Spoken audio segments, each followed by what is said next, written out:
loathing, anxiety, and boredom, and drug states.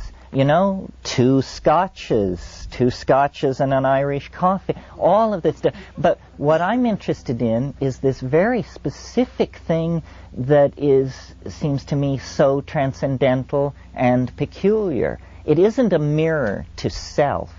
These tryptamines ultimately will be superseded in psychotherapy by something else, because they're not the best instrument for looking at the cracked personality. What they are is a tremendous instrument for looking at the invisible dimensions of the larger universe of mind.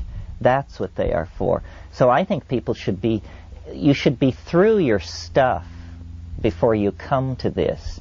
It will psycholytically clean you out. The first few trips will then be directed toward your stuff. And many people never push beyond that. They just say, my God, it was so horrible dealing with my fears and anxieties and stupidities and self-betrayals that I'm never going to go back. But if you will persist, eventually it no longer becomes about you.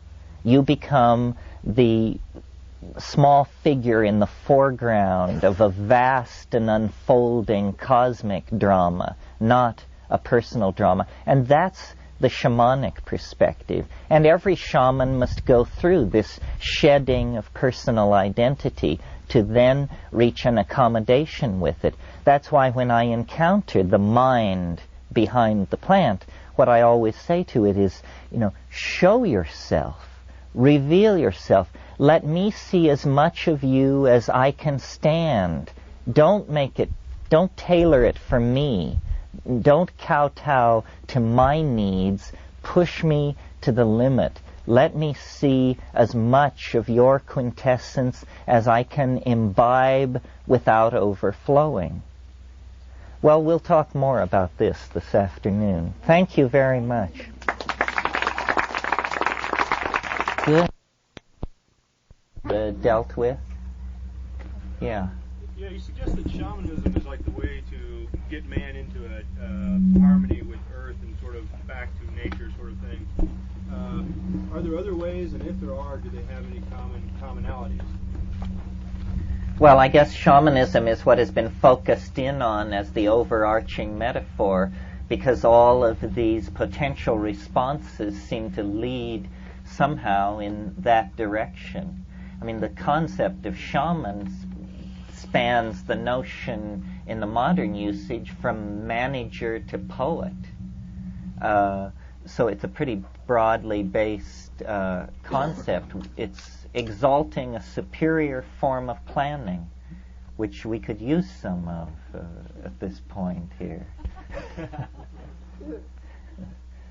Okay, well, what we thought we would do this afternoon is I would talk for a little bit, and then maybe Nicole would respond to that if she felt like it, and then we would leave more time for questions than we left in the morning. I think both Nicole and I feel that the fruitful thing, the most interesting thing, is the questions, because left unquestioned, I tend to fall into my own creodes of habit and just repeat certain favorite numbers.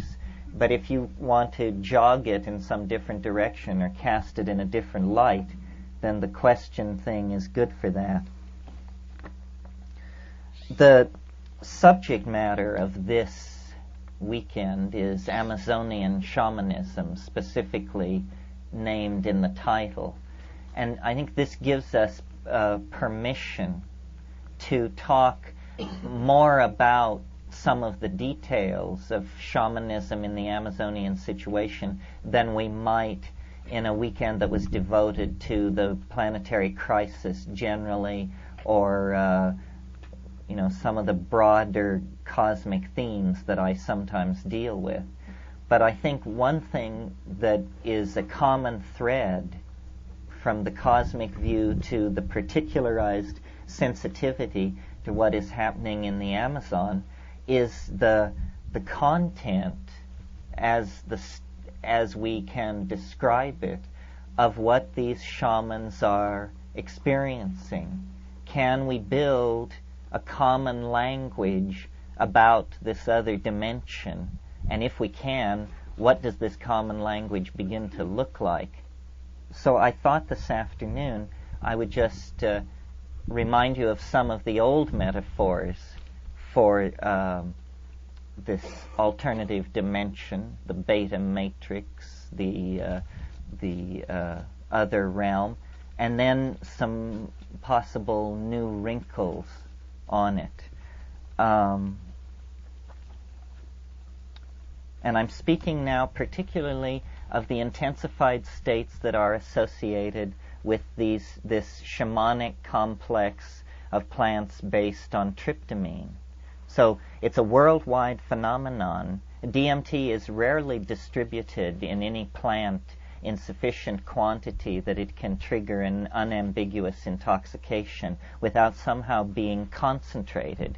Either you have to extract and concentrate the bark, or you have to do a hot water extraction of the leaf, or in some way it has to be concentrated. Yet nevertheless, over the millennia, people have located the sources of this phenomena and spared no effort to make it available in a religious and shamanic context. Well, so what is it? The experience is can be very compressed and brief. In a typical DMT experience where it has been smoked, the onset of the experience is on the order of 30 seconds, and the duration on the order of 5 to 7 minutes. With ayahuasca, and sometimes the way the tribal people do it is they boost it. They take a second hit some hours into the thing. You can prolong these states of intense visionary synesthesia for hours. But, yeah? Is the DMT content in Siberia enough to get off the smoke the leaves? No, I don't think so. A typical dose of ayahuasca that would be highly visionary will have 85 wet weight grams of Psychotria viridis in it. I would estimate that to be close to maybe 15 dried grams, dry weight of Psychotria. And that amount of DMT, if smoked by itself, not in the presence of an MAO inhibitor, would not be effective. You see, the genius of the ayahuasca pharmacology is that beta-carboline alkaloids like harmine and harmaline are being used to lower the threshold of sensitivity to DMT, so that a dose of DMT that would normally be not perceived is in fact, absolutely flattens you, because your sensitivity has been raised by the inhibition of these enzyme systems. Well, what is this like experientially? Well, it's as though, in the first 5 seconds, the room clears of air. Everything, all colors brighten. It's as though the air has been sucked out of the room. Everything brightens. There's a generalized feeling of anesthesia, perhaps localized in the skin. And then you close your eyes, and there is a mandalic formation of undifferentiated red and orange. This is some kind of, what you're actually seeing is the bow shock of this gradient of unusual neurochemistry hitting the synaptic membrane. One by one, the synapses are giving up their normal affinity for serotonin and instead converting over to the bioelectric dynamic molecule that is being suddenly offered to them. And as this occurs on a scale of millions and then tens of millions of synaptic locations, a higher cortical experience comes into being.